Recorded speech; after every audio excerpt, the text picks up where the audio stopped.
Everyone, and thank you for being here and for your patience this morning as we ironed out a couple of technical difficulties. I'm Assistant Attorney General Harmeet Dhillon, in charge of the Civil Rights Division at the United States Department of Justice. And after I speak, I'll introduce my colleagues here. And so today we're announcing the filing of two criminal cases that represent the continuing commitment of the United States Department of Justice and Acting Attorney General Todd Blanche to combat both hate crimes and to ensure the integrity of all of our federal elections. Both of these cases reflect joint investigative efforts of the FBI, the Civil Rights Division, and the United States Attorney's Office of the Central District of California here in Los Angeles. So first I want to talk about voter fraud and the case of United States versus Brown Armstrong, and we'll have a graphic up there in a moment. The Department of Justice has charged a longtime California signature gatherer under 52 U.S.C. section 10307 subsection C with one count of paying another person to register to vote in a federal election. The defendant, Brenda Lee Brown Armstrong, has signed a plea agreement and has admitted her guilt on this charge. According to the plea agreement, and my colleague Bill Asali will be able to answer any specific questions about it, she worked as a petition circulator, aka signature gatherer here in Los Angeles for approximately 20 years.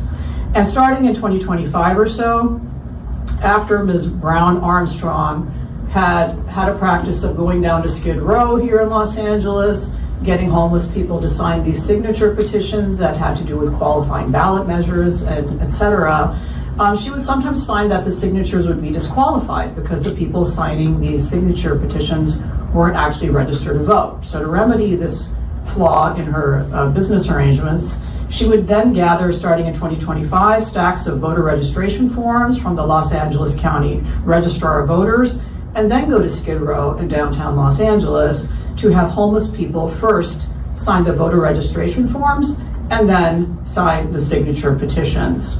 And she did this in exchange for cash and other items of value, inducements both for the voter registration and for the signature petitions. These were often small sums of cash, just a few dollars, as well as cigarettes and phone cards. On several occasions, when the homeless person had no formal address to enter on the voter registration form, Ms. Brown Armstrong provided them with a fake address, namely her own former address in Los Angeles, to write on the voter registration form. Now, the potential charges in sentence would include 5 years in prison, 3 years of supervised release, and a fine of up to $10,000. This case is important because it shows how easy it is under California law to corrupt the state's voter rolls and thereby corrupt the state and federal elections administered by the state. Because when someone registers to vote, including with a fake address, in the case of an unknown number of people here, they're mailed ballots that include state and federal elections here in Los Angeles. And so untold numbers of fraudulent voter registrations can be created. The business model is signature gatherers in California, like Ms. Brown Armstrong, are often paid per signature, 10, sometimes upwards of $10. And so we're committed to protecting the integrity of all American elections at the Department of Justice Civil Rights Division. But there needs to be a commitment by people and leaders here in California to ensure that the people of our state of California, where I lived for 25 years, can again trust our elections. And so that's the importance of this case. And Bill, do you want to say anything about this one? Okay, all right. So moving on to the other important case today, this is a hate crime indictment. In the case of United States versus Zaid Gittistani, unsealed today, a federal grand jury earlier this month returned an indictment charging Mr. Gittistani, who's shown here in his own Instagram images on the right, as well as his arrest this morning on the left. He's been charged with a hate crime arising out of his alleged unprovoked attack on a Jewish man outside the Adas Torah synagogue in the Pico neighborhood here in Los Angeles. Per the indictment, on June 23rd, a real estate agency hosted an event at the synagogue to promote land for sale in Israel. These types of events have happened in several American cities, including Brooklyn, Manhattan, and others here in Los Angeles. and they have become a subject of violent attacks to intimidate Jews, particularly in synagogues. Per the indictment, and this event, by the way, happened mid-2024, several pro-Palestinian groups, including the following: the Palestinian Youth Movement, Code Pink for Women in Peace, Westpac Foundation, Honor the Earth, and Pacific Grassroots Collective, planned and advertised a protest outside Adas Torah, which Mr. Gitasatani attended. The indictment alleges that the victim, who is a Jewish man, was walking his dog in this neighborhood where, by the way, there are numerous Orthodox synagogues. Gitasatani allegedly approached the victim from behind and, without warning or provocation, struck him in the face because of his actual or perceived race or religion. The victim suffered pain, redness, and swelling as a result of this unprovoked attack. Per the indictment, Mr. Gitasatani posted photos of the attack to his Instagram account, that's the pictures you see on the side there, saying, "Whooped the Zios today, and the chosen people sometimes need a good smack to wake up." Anti-Semitic hate and violence have become endemic in the United States after October 7th, 2023. They have no place in America, they are un-American, and they are illegal. We will continue to work with our law enforcement partners to protect every single American to be free from any kind of violence like this based on their race, religion, or national origin. And of course, in the case of the first defendant who pled guilty, that guilt has been admitted. In the case of Mr. Gitasatani, of course, he is presumed innocent until proven guilty, and we look forward to bringing this case to justice. Now I'm going to turn it over to my colleague, First Assistant United States Attorney Bill Basaley, to answer any questions and make any remarks that he has concerning. Thank you. Thank you, Harmeet. Appreciate it. Good morning, everybody. Both these cases were worked in conjunction with the Civil Rights Division and my office, the prosecutors in my office. We developed both cases, and we are proud to stand with the Civil Rights Division to announce those cases today. On the matter of election fraud, this is particularly important to me as a former assemblyman in the California State Legislature here. They would frequently say there is no fraud in elections in California.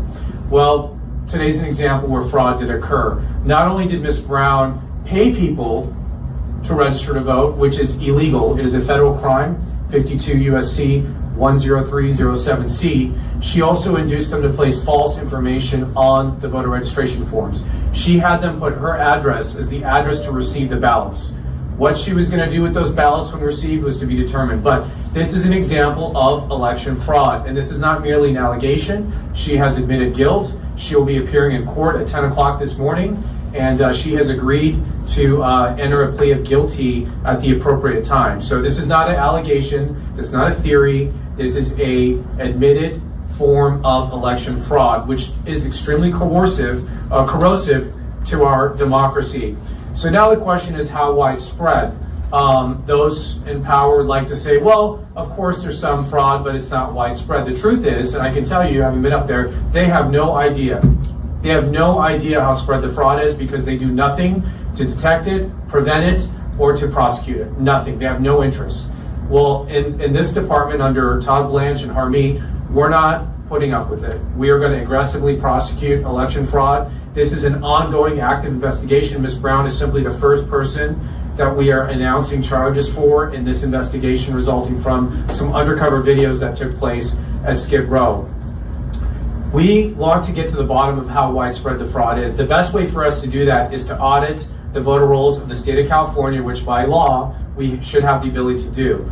We have been engaged in proactive litigation with the state of California, who's resisted the federal government's rights to audit the California voter rolls. What are they afraid of? We are going to court, I think tomorrow in the Ninth Circuit on this issue. And we believe strongly that the federal government not only has the right, but has a moral responsibility and obligation to make sure that only legal citizens are voting in our elections. If you allow non-citizens or non-eligible people to vote, you are diluting the vote of every citizen. It's supposed to be one citizen, one vote. So that is a very important case. It's a very important development, and we look forward to more progress in that space. On the issue of the second case, we have made it very clear from day one. We have zero tolerance for any crimes against religious institutions or for people based on religious characteristics or race. We are committed to that. We have multiple investigations in that regard. Again, this is just one that we're announcing today. If anyone has any information regarding election fraud or against crimes against people of faith, please reach out to the FBI. It's 1-800-CALL-FBI. And with that, I'm going to turn it over to Patrick Grandy, who is the Assistant Director in charge of the Los Angeles FBI office. Good morning. As mentioned, my name is Patrick Grandy. I'm the Assistant Director in charge of the FBI's Los Angeles field office. I'd like to thank my partners here today for their hard work and collaboration in combating hate crimes. Mr. Gitziatani was taken into custody by FBI agents this morning in Carlsbad, California without incident, and will have his initial appearance here in Los Angeles later today. As pointed out by the First Assistant and the Assistant Attorney General, pro-Palestinian protesters are alleged to have blocked access to the Adas Torah synagogue in Los Angeles, preventing people from congregating at the house of worship. Later on, the protest became violent and individuals were victimized with pepper spray and other makeshift weapons. This case illustrates the transition from free speech to criminal conduct and subsequently led to an FBI investigation. These investigations are complex. To give you an idea of the scope of this case, FBI personnel reviewed thousands of hours of videos, executed multiple search warrants, and reviewed hundreds of gigabytes of data derived from the search warrant returns. We also served dozens of grand jury subpoenas and conducted dozens of hours of physical surveillance shifts. I'd like to thank our partners at the Los Angeles County Sheriff's Department and police departments from Los Angeles, Alhambra, UCLA, Gardena, San Bernardino for their significant assistance in helping to bring Mr. Gitziatani to justice today. I'd also like to thank our San Diego and Chicago field offices for their assistance in this investigation. In closing, from the FBI's perspective and yours, even one hate crime is one too many. Hate crimes continue to be the highest priority of the FBI's Bureau of Civil Rights sections because of their heinous nature and their impact on victims and communities. We know that each year, hate crimes go unreported across the country. If you suspect you're a victim of a hate crime or know someone who has been victimized, please report it to law enforcement. You can also report it to the FBI at 1-800-CALL-FBI or online at tips.fbi.gov. Our commitment to investigating hate crimes remains steadfast, and we will continue to protect the citizens in our communities who depend on us. Thank you. Happy to take any questions anybody might have concerning either of these. Yes. Regarding the election, the voter fraud case, can you talk about what kind of organizations she was connected to collecting these signatures? Were there certain movements? Was there a certain political party? Or was it kind of varied based on who would pay her? Yeah, she worked for a vendor. She'd been in this business for a long time. Depending on who hired them, they would either collect petitions for ballot initiatives, or in some cases they would also get paid to register people to vote. Now, the reason that it's important that someone be registered to vote is that if you're collecting signatures for a ballot initiative, the signature won't be counted and you won't get paid unless that person is a registered voter. Thus, before she could have a homeless person sign the petition, she needed to first get them registered to vote, and that's what she was paying them to do. Was she instructed at all by the organizations to pay people, That or is was that her own? That's currently under investigation. Thank Do you have a number of the people that fill out the forms? That, like I said, this is part of a bigger investigation right now, but we thought it was important that we charge this quickly and at least assure the public that the Department of Justice, again, is taking this seriously and there are criminal consequences to this conduct. This is part of a larger investigation. We'll get into all that, I think, soon in the future. Yes. Can you say what led you to her? Yes, there was a public reporting of an undercover video of her on video paying homeless people to register to vote. So I think that was widely reported. It was all over the press, and as a result of that, we initiated and opened up a criminal investigation with the FBI. I know Yes. she's worked doing this for about 20 years ago, so more or less. So do we know when she started this activity and when, was she still doing this last week or 2 weeks ago? Well, we only have the video recently of her documented doing it. So we don't have right now what she was doing before, but I would suspect it probably was not her first time. It's another. But there's some questions online, including somebody was asking about Armstrong's party affiliation, if known, and the reporting of James O'Keefe. I'm not going to, I don't have her party affiliation in front of me. When it comes to prosecuting cases, that's frankly irrelevant. We don't care what people's party is. If you're breaking the law, we're going to prosecute you. And yes, James O'Keefe is the source of that video. Any other questions? It's just one person involved with this. I mean, do you know if it's more people doing the same? There are more people. They're under investigation, but today we're announcing a charge for Ms. Brenda Brown. And I would add that this has happened very quickly because the reporting on this video is like less than 2 months ago, and so we thought it was important to immediately act on this. I and Bill spoke, and our whole team whipped into action quickly. So this is ongoing. We believe it is widespread. I personally have seen it happen in other jurisdictions as well as a longtime election lawyer, and so we're very interested for people who are witnesses to either self-report and cooperate or call the FBI if they're aware of this activity happening that is corrupting the voter rolls throughout the United States, which is why the United States Department of Justice is auditing voter rolls under the 1960 Civil Rights Act, which is in litigation. Yeah, tomorrow we have an argument, an expedited appeal in the Ninth Circuit of California and Oregon's refusal to turn over their voter rolls.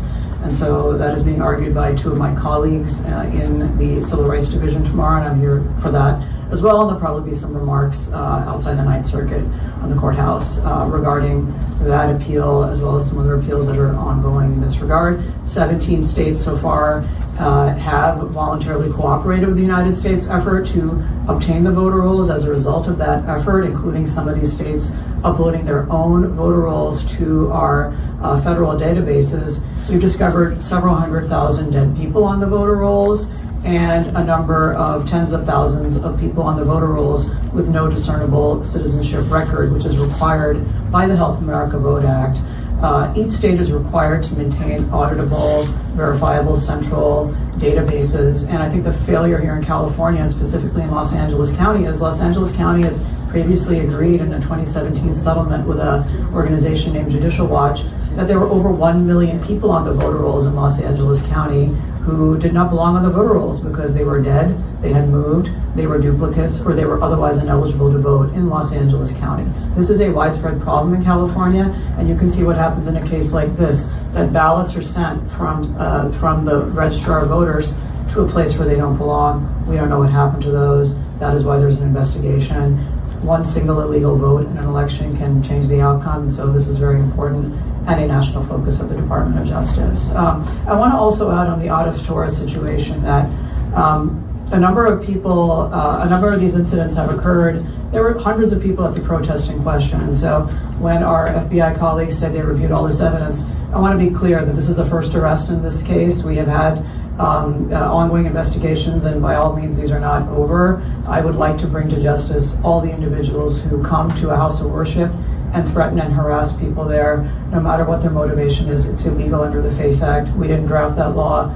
Congress did in the 1990s, and we are very committed to enforcing it. So far, it has been enforced in a civil case in West Orange, New Jersey, also a land sale incident there that we have charged civilly, and of course the city's church case in Minnesota, where there was an attack on a church and blockage of a church. And so there are other incidents under investigation throughout the United States, including here in Los Angeles. I personally visited the site of the synagogue, spoken to the rabbi, and heard from families that are affected by this type of violence. People feel afraid to wear their symbols of their faith in this community, and that is un-American and unacceptable. Any other questions? Yes. Oh, for me? Oh, sorry. Can you reiterate the times for the two court hearings today for each of these defendants, and then tomorrow what time the Ninth Circuit is happening? I think it is 10 o'clock today for others. Yeah, it's Ms. Brown is going to make her appearance today for arraignment at 10 o'clock. So in about half an hour at the Santa Ana Federal Courthouse. And then The other gentleman will be in LA about 1:30 for his bond appearance. He is in custody, and he will have a bond hearing and initial appearance.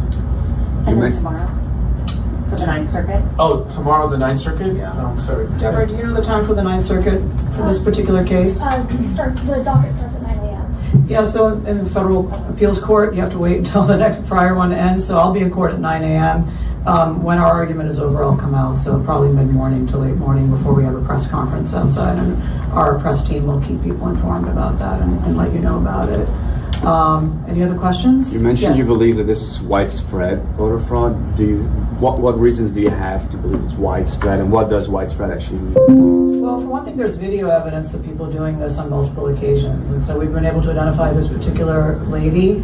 There are obviously thousands of people on the voter rolls. Over 1 million people on the voter rolls in Los Angeles who don't belong there. That is part of the evidence and Los Angeles has admitted that. That's not a disputed fact. And so 1 million is a lot in a county of 10 million. That's a pretty bad error rate. And so what it shows, and by the way, this is also not disputed, California repeatedly over the years has requested extensions of time to comply with federal requirements under the Help America Vote Act. Never really has complied, in our opinion, because there is no system for getting rid of or detecting the fact that dozens of, or maybe even more, individuals are registered to vote at a single residential address. And so it is not difficult to do this. Other states are doing it. Other states are voluntarily complying. The federal government is ready, willing, and able to help individuals and states comply with these requirements.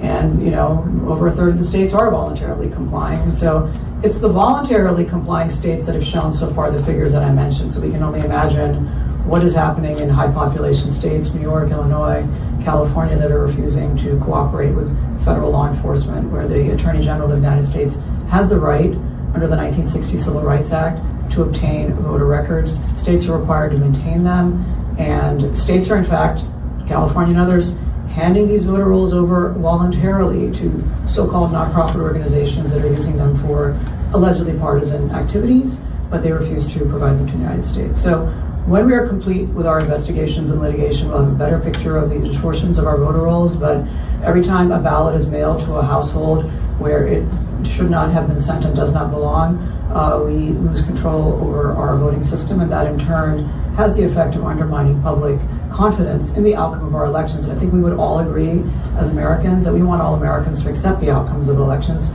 no matter what they are. I want that. And I think over the years, people in both parties and independent parties have complained about voter rolls and vote by mail and all of this. And so I think we should all get to a point where we have clean voter rolls and everyone accepts the outcome. That would be a good thing for America. Any final questions here? Let me just add to the reason why we can't give you a solid number for California is because they won't give us the information. The problem with California is basically everyone now votes by mail.